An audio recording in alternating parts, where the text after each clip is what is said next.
یہ ہمیشہ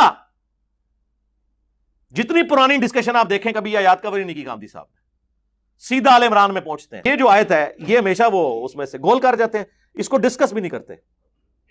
سورۃ النساء آیت نمبر 156 آنورڈ. وما قتلوہ، اور انہوں نے اسے قتل نہیں کیا. وما صلبوہ، اور نہ ہی انہیں سولی دیا.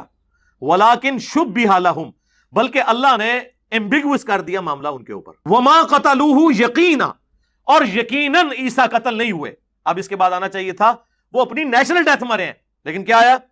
بل رفعہ اللہ الیہ، بلکہ اللہ نے انہیں اٹھا لیا اپنی طرف. سب سے پہلے میرے سامنے یہ ایک آیت ہے، سورہ نساء کی آیت ہے، اور اس میں یہ کہا گیا ہے کہ انہوں نے عیسیٰ علیہ السلام کو یقیناً قتل نہیں کیا، بلکہ اللہ نے انہیں اپنی طرف آسمان پر اٹھا لیا. سلامتی ہے ان آنکھوں پہ جو ہدایت پہ نظریں جمائے بیٹھی ہیں، ان کانوں پہ جو ذکر خیر کے منتظر رہتے ہیں، اور ان قدموں پہ جو ہدایت کی راہ پہ گامزن ہیں. یا بل رفع اللہ الیہ. غامدی صاحب بالکل سادہ سا استدلال ہے علماء کا. وہ یہ کہتے ہیں کہ اللہ تعالیٰ نے ہر جگہ قرآن مجید میں بتایا ہے کہ ہر انسان کو مرنا ہے، کل نفس ذائقۃ الموت.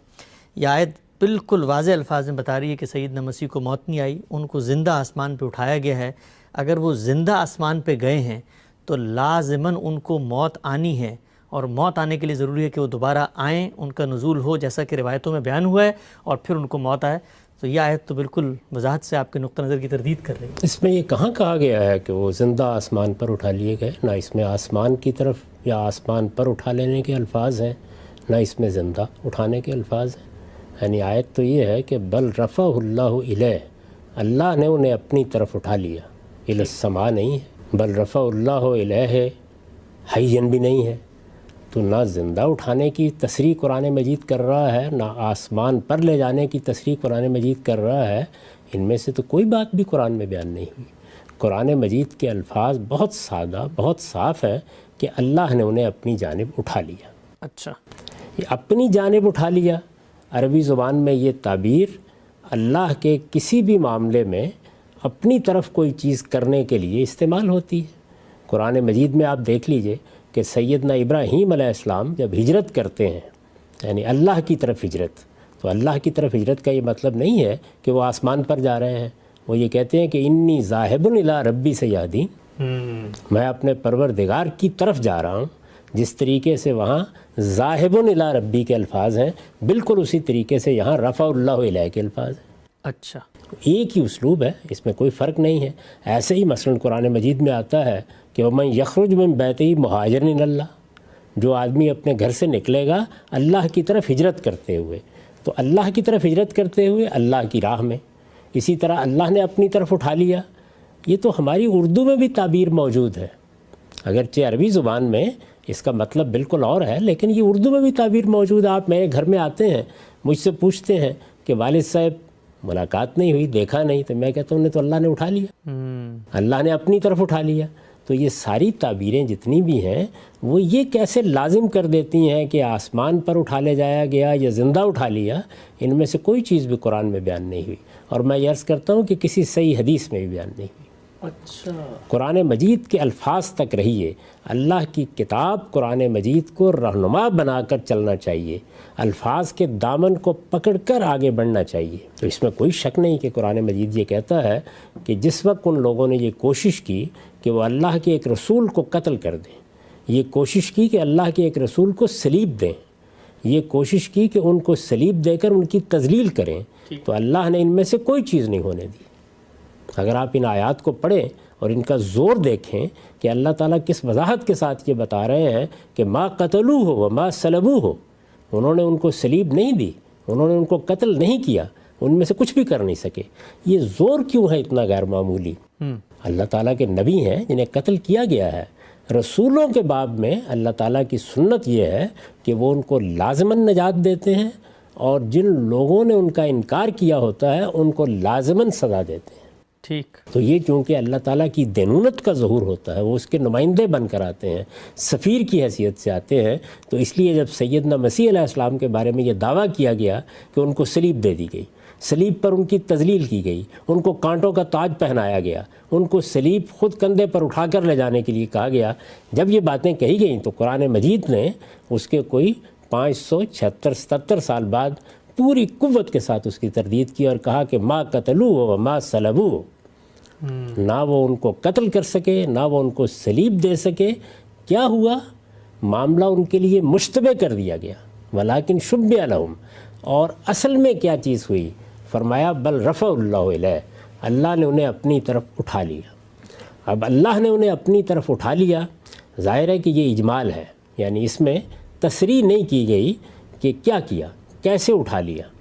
یعنی اٹھا لیا کا ایک اجمالی بیان ہے جو کر دیا گیا ہے. قرآن مجید کی تفسیر کا یہ ایک قطعی اصول ہے کہ جس وقت آپ کسی جگہ دیکھیں کہ ایک بات اجمال میں بیان ہوئی ہے، بہت اختصار سے ایک چیز کو واضح کر دیا گیا ہے، تو اب آپ یہ دیکھتے ہیں کہ کیا یہی اجمال کسی دوسری جگہ تفصیل میں بدلا گیا ہے. جو بات یہاں مجملاً کہی گئی ہے، کیا قرآن مجید نے کہیں اس کی وضاحت کی ہے، یہ بتایا ہے؟ تو آپ پھر سورہ آل عمران میں جائیے. سورہ آل عمران میں جب آپ جاتے ہیں تو یہ معلوم ہوتا ہے کہ یہ ان کو اٹھا لینے کا معاملہ کیسے ہوا ہے. اچھا، یعنی اللہ تعالیٰ نے اس سورہ نساء میں جو بات کہی ہے وہ اس سے پہلے سورہ آل عمران میں واضح کر چکے ہیں کہ یہ معاملہ کیسے ہوگا. یعنی پہلے کر چکے ہیں واضح. وہ سورہ آل عمران پہلے نازل ہوئی ہے، یہ بھی درست ہے. مضمون کے لحاظ سے بھی معلوم ہوتا ہے کہ وہ پہلے نازل ہوئی ہے اور نساء بعد میں نازل ہوئی ہے، لیکن بہرحال یہ اجمال ہے جس کی وہ تفصیل ہے. تو صحیح اصول یہ ہوتا ہے کہ جب ایک جگہ ایک بات اجمال سے بیان ہوئی ہے تو آپ جا کے دیکھیں گے کیا دوسری جگہ اس کی تفصیل کی گئی ہے. تو میں وہ تفصیل آپ کے سامنے رکھتا ہوں، اور پھر دیکھیے کہ اس میں رسولوں کے باب میں جو قانون ہے وہ کیسے ملحوظ رہا ہے. اللہ تعالیٰ نے کس طرح اپنی قدرت کا اظہار کیا ہے، کیسے مسیح علیہ السلام کو نجات دی گئی ہے، اور کس طرح سے ان کو وہ بلندی عطا ہوئی ہے جو اللہ ہی اپنے بزرگ برگزیدہ بندوں کو عطا کرتا ہے. تو اس کو دیکھیے، یہ سورہ آل عمران ہے اور سورہ آل عمران کی 55 آیت ہے. یہ آپ کے علم میں ہے کہ سورہ آل عمران میں سیدنا مسیح علیہ السلام کی پیدائش کا معاملہ بیان ہوا ہے، سیدنا مسیح علیہ السلام کی دعوت بیان ہوئی ہے، یہ بیان کیا گیا ہے کہ ان کے حواریوں نے کس طریقے سے ان کی نصرت کا عہد لیا. یہ سب باتیں بیان ہوئی ہیں. ان سب باتوں کو بیان کر دینے کے بعد اللہ تعالیٰ نے فرمایا ہے وَمَكَرُوا وَمَكَرَ اللَّهُ، یہ ہوا، یعنی پوری داستان پیچھے بیان کر دی، یہ ہوا. اور بنی اسرائیل نے اس کے خلاف خفیہ تدبیریں کرنا شروع کی. خفیہ تدبیریں کرنا شروع کی، لفظ مکر استعمال ہوا ہے.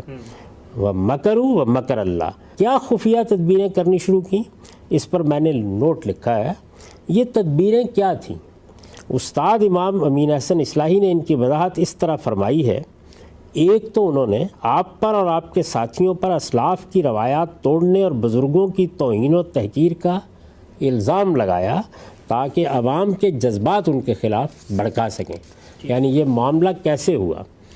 دوسرا جال انہوں نے یہ بچھایا کہ اپنے مخصوص آدمی بھیج کر ان سے ایسے سوالات کیے جن کے جوابوں سے ان کے خلاف کفر و ارتداد کے فتوے کا مواد فراہم ہو سکے. یہ کام یہود کے فقیہوں اور فریسیوں نے بڑی سرگرمی سے انجام دیا، اور سیدنا مسیح کی تمثیلوں اور تشبیہوں کے اندر سے انہوں نے اپنی دانست میں وہ مواد فراہم کر لیا جس کی بنیاد پر ان کے واجب القتل ہونے کا فتویٰ دیا جا سکے. اچھا، یعنی یہ وہ تدابیر ہیں جو ان کی دعوت سے آزردہ ہو کر بنی اسرائیل کے علماء نے کرنی شروع کی.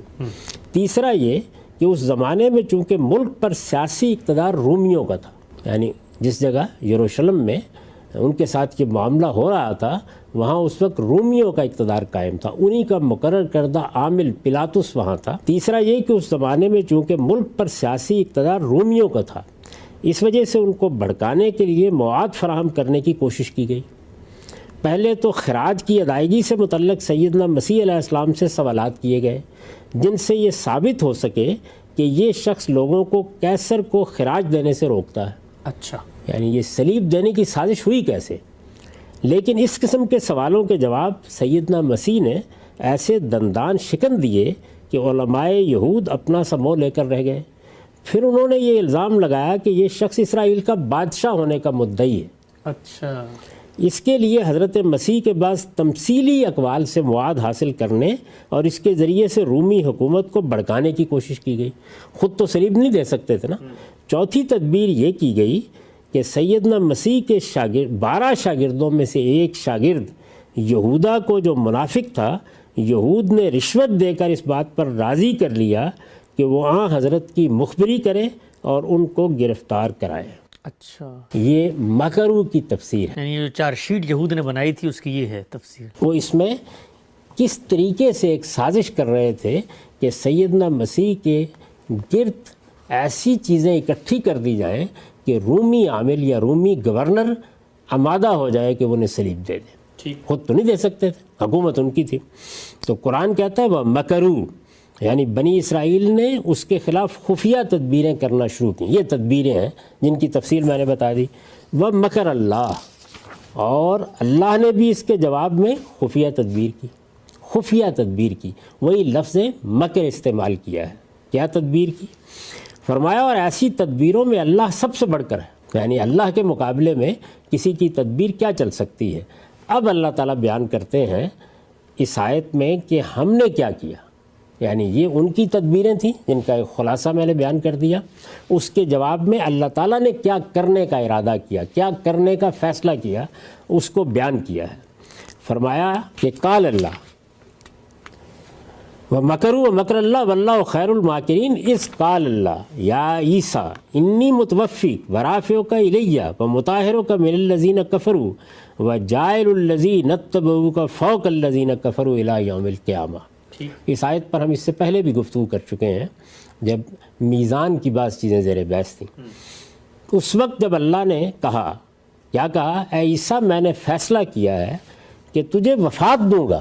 اچھا، سب سے پہلی بات یہی کہی، انی متوفیک، تجھے وفات دوں گا اور پھر کیا کروں گا، اور اپنی طرف اٹھا لوں گا۔ دیکھیے وہی بل رفع اللہ علیہ کے جو الفاظ ہیں، بین ہی وہی الفاظ یہاں ہیں، اچھا وہی الفاظ دہرا دیے گئے ہیں مزید وضاحت کے ساتھ، یعنی وہاں پہ اجمال ہے، یہاں تفصیل کر دی ہے۔ یعنی یہ سارا معاملہ کیسے ہوا، سیدنا مسیح علیہ السلام کے لیے اللہ تعالیٰ نے کیا تدبیر کی، کیسے انہیں اٹھایا گیا۔ تو یہ ارشاد فرمایا ہے کہ میں نے فیصلہ کیا ہے کہ تجھے وفات دوں گا اور اپنی طرف اٹھا لوں گا اور تیرے ان منکروں سے تجھے پاک کروں گا اور تیری پیروی کرنے والوں کو قیامت کے دن تک ان منکروں پر غالب رکھوں گا۔ یہ اعلان کیا گیا۔ تو یہاں اب یہ تفصیل کر دی اللہ تعالیٰ نے کہ یہ رفع کیسے ہوا، یعنی پہلے ان کی روح قبض کی گئی، ان کو وفات دی گئی، اس کے بعد جب روح قبض ہو جاتی ہے، وفات ہو جاتی ہے، تو کیا رہ جاتا ہے باقی؟ جسم۔ تو ان کے جسم اطہر کو فرشتے اٹھا لے گئے۔ اچھا، اب دیکھیے اس پر میں نے لکھا ہے یعنی روح قبض کر کے تیرا جسم بھی اپنی طرف اٹھا لوں گا، یعنی روح قبض کر کے۔ دیکھیے قرآن کے ایک ایک لفظ کا حق ادا کیجئے۔ انی متوفیک، میرا فیصلہ کیا ہے، اللہ تعالیٰ کہتے ہیں میں تیری روح قبض کروں گا، تجھے وفات دوں گا، جو بھی تعبیر اختیار کرنی ہو، یعنی روح قبض کر کے تیرا جسم بھی اپنی طرف اٹھا لوں گا تاکہ یہ ظالم اس کی توہین نہ کر سکیں۔ اچھا، یعنی ایک تو ان کی خواہش تھی کہ وہ صلیب دیں، پھر اس کے بعد جو اہانت کر سکتے ہیں وہ کریں۔ اللہ تعالیٰ نے دونوں سے سیدنا مسیح علیہ السلام کو محفوظ کیا۔ وہ صلیب نہیں دے سکے، ان کو اللہ تعالیٰ نے وفات دی، اور پھر ان کا جسم مبارک بھی ان کے ہاتھ نہیں لگنے دیا گیا، وہ فرشتے اٹھا لے گئے۔ یعنی روح قبض کر کے تیرا جسم بھی اپنی طرف اٹھا لوں گا تاکہ یہ ظالم اس کی توہین نہ کر سکیں۔ مسیح علیہ السلام اللہ کے رسول تھے، اور رسولوں کے بارے میں اللہ تعالیٰ کا یہ قانون قرآن میں بیان ہوا ہے کہ اللہ ان کی حفاظت کرتا ہے، اور جب تک ان کا مشن پورا نہ ہو جائے ان کے دشمن ہرگز ان کو کوئی نقصان پہنچانے میں کامیاب نہیں ہوتے۔ اس طرح ان کی توہین و تذلیل بھی اللہ تعالیٰ گوارا نہیں کرتے، اور جو لوگ اس کے درپے ہوں انہیں خاص مدت تک مہلت دینے کے بعد اپنے رسولوں کو لازماً ان کی دست برد سے محفوظ کر دیتے ہیں۔ تو یہ تفصیل ہے، یعنی اللہ تعالیٰ نے یقیناً انہیں اٹھا لیا، لیکن کس طرح اٹھایا قرآن مجید سورہ آل عمران میں یہ پہلے بیان کر چکا تھا، اس لیے یہاں اجمال کا طریقہ اختیار کیا گیا ہے۔ یعنی پہلے یہ بات قرآن مجید کے طالب علموں کو معلوم ہو گئی تھی، قرآن مجید کے پڑھنے والوں کو معلوم ہو گئی تھی کہ اللہ تعالیٰ نے کیا فیصلہ کیا ہے۔ تو یہاں دیکھیے ایک ایک مرحلے کی وضاحت کی ہے کہ میں نے فیصلہ کیا ہے کہ میں وفات دوں گا، ظاہر ہے کہ پہلا مرحلہ یہ ہوگا، میں نے فیصلہ کیا ہے کہ رافعو کا الیہ، میں اپنی طرف تجھے اٹھا لے جاؤں گا۔ بدیہی بات ہے کہ جب وفات کے بعد یہ تعبیر آئے گی اٹھا لے جاؤں گا، تو اس کا مطلب ہے جسم اطہر کو اٹھا لے جاؤں گا۔ اللہ تعالیٰ کے فرشتے ان کی نعش کو بھی کسی کو ہاتھ نہیں لگانے دیں گے.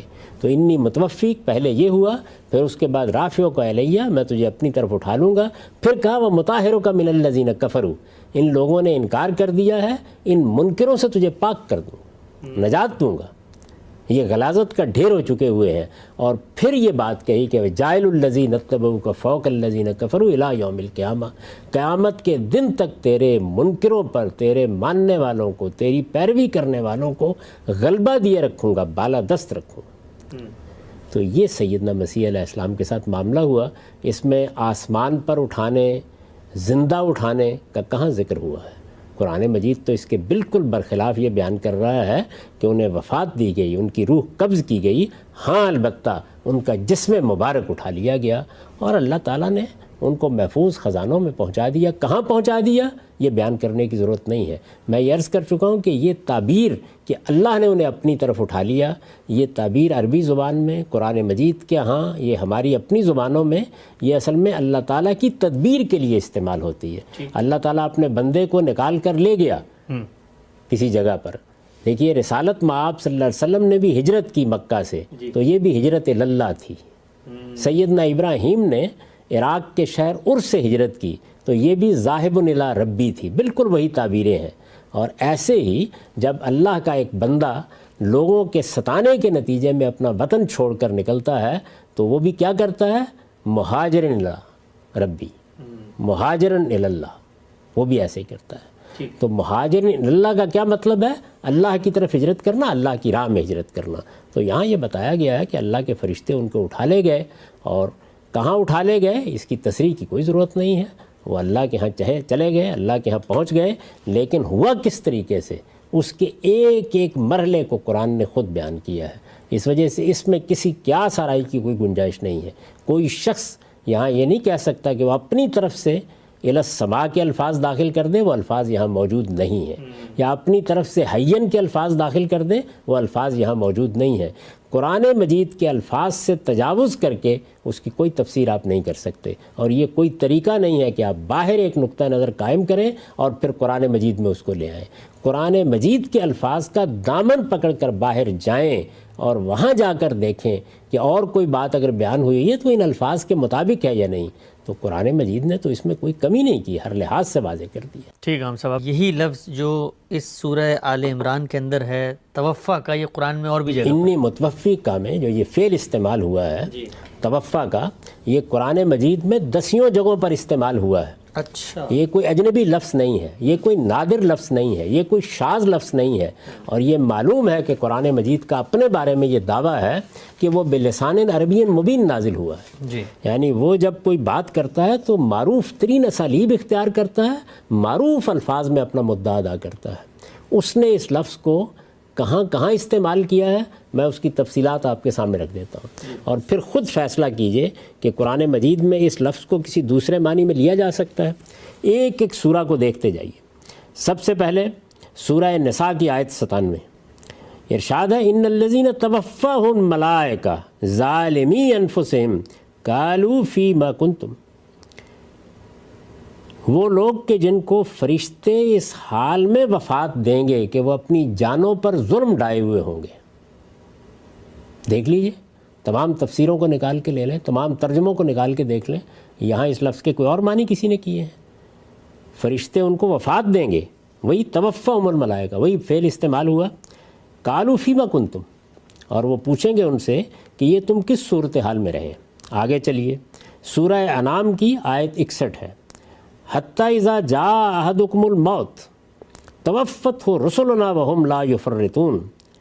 یہاں تک کہ جب کسی کی موت آ جائے گی، اذا جاء احدکم الموت توفتہ رسلنا، تو ہمارے فرشتے اس کو وفات دیتے ہیں.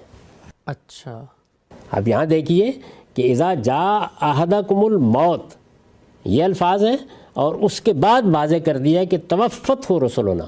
جس وقت موت کا وقت آ جاتا ہے، جب موت کی گھڑی آ جاتی ہے، تو پھر ہوتا کیا ہے، ہمارے فرشتے اس کو وفات دیتے ہیں، بالکل اسی معنی میں، اور وہ اس میں کوئی کمی نہیں کرتے. اچھا، اس کے بعد سورہ محمد میں دیکھیے فَكَيْفَ اِذَا تَوَفَّتْهُمُ الْمَلَائِكَةُ يَضْرِبُونَ وُجُوهَهُمْ وَأَدْبَارَهُمْ. پھر کیا بنے گی اس وقت جس وقت ان کو فرشتے وفات دیں گے ان کے چہروں پر اور ان کی پیٹھ پر مارتے ہوئے۔ اچھا، یہ سورہ محمد تھی، سورہ محمد کی آیت 27۔ اس کے بعد مائدہ میں دیکھیے آیت 117، فَلَمَّا تَوَفَّيْتَنِي كُنْتَ أَنْتَ الرَّقِيبَ عَلَيْهِمْ، یہ مسیح علیہ السلام کا قول ہے۔ بالکل وہی فعل انہوں نے استعمال کیا ہے وہاں یہ گفتگو کرتے ہوئے کہ جب اللہ تعالیٰ آپ نے مجھے اٹھا لیا، وہ موقع تھا نا، وہ کہتے جب اللہ تعالیٰ نے مجھے آسمان پر بلا لیا، وہاں وہی فعل استعمال کیا، زندہ بلا لیا۔ ہاں، فَلَمَّا تَوَفَّيْتَنِي، کہ پروردگار جب آپ نے مجھے وفات دے دی، كُنْتَ أَنْتَ الرَّقِيبَ عَلَيْهِمْ، پھر آپ ہی ان پر نگران رہے ہیں۔ سورہ نحل میں دیکھیے، سورہ نحل کی آیت 28 ہے، الَّذِينَ تَتَوَفَّاهُمُ الْمَلَائِكَةُ ظَالِمِي أَنفُسِهِمْ، یہ لوگ کہ جن کو ملائکہ فرشتے وفات دیتے ہیں اس حال میں کہ یہ اپنی جانوں پر ظلم ڈائے ہوئے ہوتے ہیں۔ یہاں بھی دیکھیے اسی مفہوم میں، الَّذِينَ تَتَوَفَّاهُمُ الْمَلَائِكَةُ الطَّيِّبِينَ يَقُولُونَ سَلَامٌ عَلَيْكُمْ، یہ اسی سورہ نحل کی آیت 32 ہے۔ اس میں کیا کہا ہے؟ یہ لوگ کہ جن کو فرشتے وفات دیتے ہیں اس طرح کہ وہ ان کے استقبال کے لیے کھڑے ہوتے ہیں، پاکیزہ روحیں، آئیے، خیر مقدم، آپ پر اللہ کی سلامتی ہو۔ سورہ یونس کی آیت 46 میں، وَإِمَّا نُرِيَنَّكَ بَعْضَ الَّذِي نَعِدُهُمْ وَنَتَوَفِّيَنَّكَ فَإِلَيْنَا مَرْجِعُهُمْ، یعنی رسالت میں آپ صلی اللہ علیہ وسلم کے بارے میں فرمایا ہے کہ یہ تمہاری قوم کے لوگ اگر انکار کر رہے ہیں تو دو میں سے ایک صورت ہوگی، یا ہم جس عذاب کی ان کو وعید سنا رہے ہیں وہ تمہاری آنکھوں کے سامنے لے آئیں گے، وَإِمَّا نُرِيَنَّكَ بَعْضَ الَّذِي نَعِدُهُمْ أَوْ نَتَوَفِّيَنَّكَ، یا تمہیں وفات دیں گے اور اس کے بعد ان سے نمٹیں گے۔ تو یہاں بھی دیکھیے بالکل وفات کے معنی میں استعمال ہوا۔ پھر اس کے بعد سورہ رعد کی 40 آیت ہے، اس میں بھی بالکل وہی مضمون ہے، وَإِمَّا نُرِيَنَّكَ بَعْضَ الَّذِي نَعِدُهُمْ أَوْ نَتَوَفِّيَنَّكَ، بالکل وہی الفاظ وہی بات یہاں بھی رسالت مآب صلی اللہ علیہ وسلم کے معاملے میں دہرائی ہے۔